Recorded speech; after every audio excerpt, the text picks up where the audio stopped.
fort message. Mayotte, c'est notre futur. Si nous ne faisons rien, si nous continuons avec le laisser-aller, le laisser-passer et le laisser-faire, eh bien, la métropole demain, ce sera Mayotte d'aujourd'hui. Et il est hors de question de continuer à verser des millions aux Comores, alors même que les Comores sont engagés dans ce processus qui est un processus de destruction de Mayotte. Re-signer le drapeau. Merci beaucoup. Ils se poignardent entre eux, maintenant c'est au lycée de Mamoudzou, et demain ça sera où? Ça sera la guerre.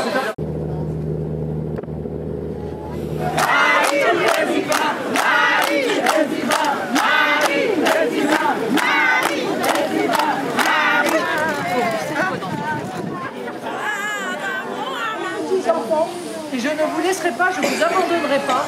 Et croyez-moi, on réglera le problème parce qu'il faut le régler. Parce que Mayotte est française. Et qu'elle doit rester française, mais elle doit rester française en étant traitée comme n'importe quel autre département français.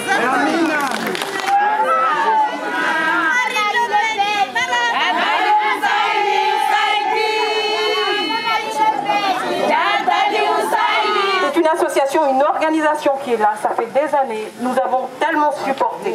Parce que cette organisation accueille et donne du pouvoir à la clandestinité.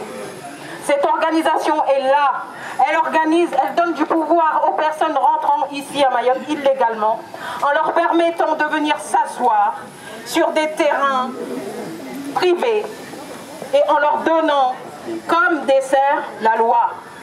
Cette association dit à ces personnes, envoie comme message à ces personnes, ici vous rentrez illégalement, vous vous installez sur un terrain qui ne vous appartient pas. Et au final, au bout de quelques années, 5, 10 ans, allez, c'est à vous. Donc venez à Mayotte ici, vous êtes chez vous.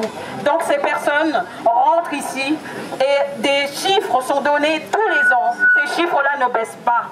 Tous les ans, ces chiffres-là ne baissent pas. Et cette association a de l'argent. Elle est financée par l'État pour tuer Mayotte.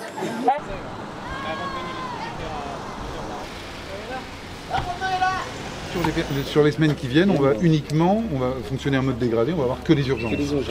Alors des consultants, il y en a plein, quoi. Mais on va voir que les urgences, parce qu'il y a un moment où on ne peut pas. Alors certains praticiens choisissent de rapatrier leur famille en métropole et de faire des séjours, des allers-retours, mais ça n'a qu'un temps. Oui, et puis encore une fois, à gérer, pour vous, pour le chef de service, c'est l'enfer. C'est l'enfer. Avant, les médecins venaient pour 4 ans ou 5 ans, aujourd'hui ils viennent pour 1 mois ou 2 mois.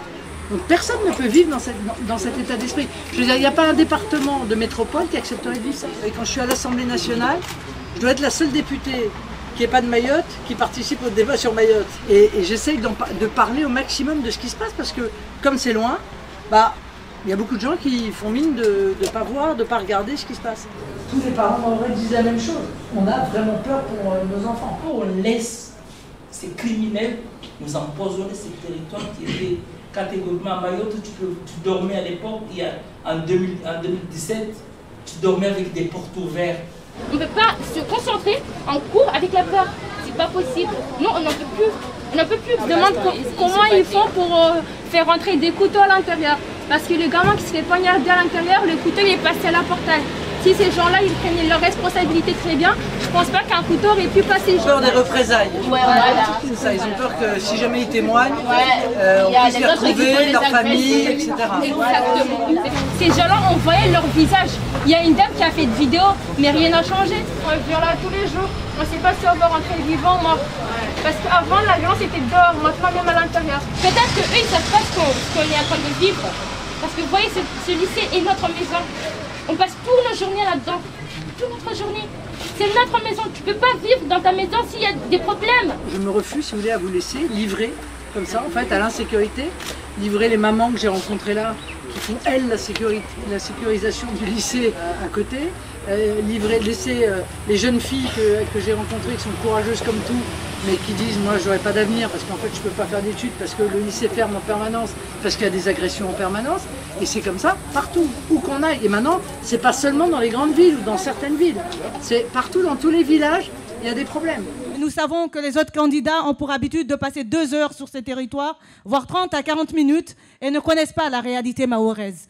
Aujourd'hui, Mme Le Pen a fait ce choix de passer 4 jours avant le début de ce combat, ce beau combat qu'on espère qu'elle le gagnera, parce qu'on va tous le porter, tout Mayotte va porter Marine, pour son accession à l'Élysée. Mais quelle joie!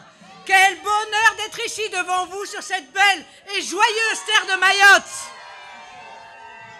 À vous tous réunis, aujourd'hui je veux dire Maraba, Maraba Nyengi! Qu'a fait Emmanuel Macron pour enfin faire preuve de fermeté à l'égard des Comores? Rien! Cette passivité est d'autant plus inacceptable que les responsables comoriens ne perdent jamais une occasion pour provoquer la France en revendiquant une chimérique Mayotte comorienne foulant aux pieds le choix des Mahorais d'être pleinement français. C'est pourquoi, chers amis, dès mon élection, je soumettrai au référendum un projet de loi sur l'immigration qui s'appliquera à la métropole, mais aussi ici, à Mayotte, comme à l'ensemble de l'outre-mer. Il permettra de mettre fin à cette pression migratoire insupportable. Ce sera la fin du droit du sol. Les prestations de solidarité seront réservées aux Français et aux étrangers ayant travaillé au moins 5 ans équivalent temps plein en France. L'expulsion des clandestins et des étrangers condamnés pour crimes et délits graves sera systématiquement prononcée. Les régularisations de clandestins qui se multiplient ici ne seront plus possibles. Les clandestins devront rentrer chez eux et demander notre autorisation pour venir, pour que votre sécurité et votre tranquillité soient enfin assurées, pour que votre île redevienne une terre d'avenir et non une terre d'exode, pour que vos spécificités, vos traditions et votre mode de vie soient à nouveau respectés. Rejoignez-moi, battez-vous pour Mayotte, croyez en vous, et Mayotte sera à nouveau une terre de France prospère, heureuse et où il fait bon vivre. Vive Mayotte, vive la République, vive la France!